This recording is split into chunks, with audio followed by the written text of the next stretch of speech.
অর্থহীন পুরুষ আর সুন্দরবিহীন নারী শুধু গল্প আর কবিতাতেই গুরুত্ব পায়।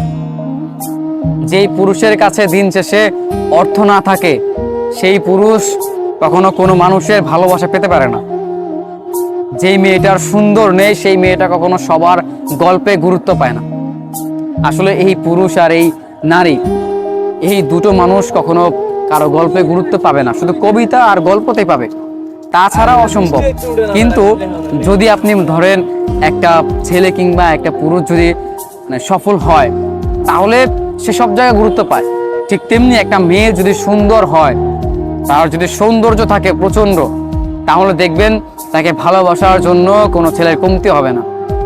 প্রত্যেকটা মানুষের কাছে সে প্রিয় মানুষ হয়ে থাকবে। অথচ এই ছেলেটাই যদি প্রতিষ্ঠিত হতে না পারে, যদি অর্থহীন হয়, আর এই মেয়েটাই যদি সুন্দরবিহীন হয়, তবে দেখবেন কোনো মানুষের কাছে সে গুরুত্ব পাবে না, কোনো মানুষ তাকে ভালোবাসবে না।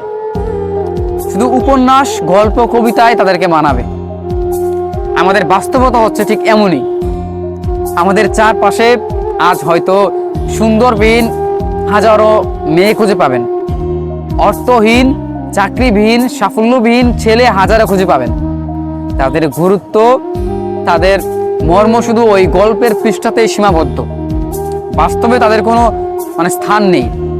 আবার দেখেন, যেই ছেলেটার পকেট ভর্তি টাকা কিংবা যেই ছেলেটা প্রচন্ড সামর্থ্যবান কিংবা প্রচন্ড সফল, সেই ছেলেটাকে ভালোবাসার মতো কোনো মানুষের অভাব নেই।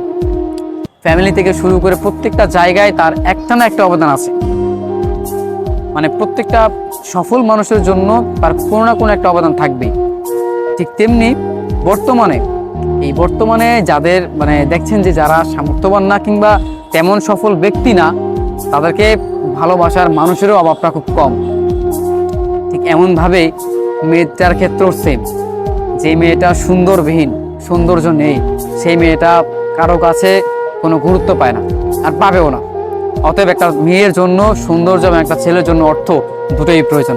দুটোর একটাও যদি মিস হয়, কিংবা একটা ছেলেটা যদি মিস হয় কিংবা মেয়েটা যদি মিস থাকে, তাহলে ধরে নেবেন তাদের গুরুত্ব কোথাও পাওয়া যাবে না, তাদেরকে কেউ মূল্যায়ন করবে না।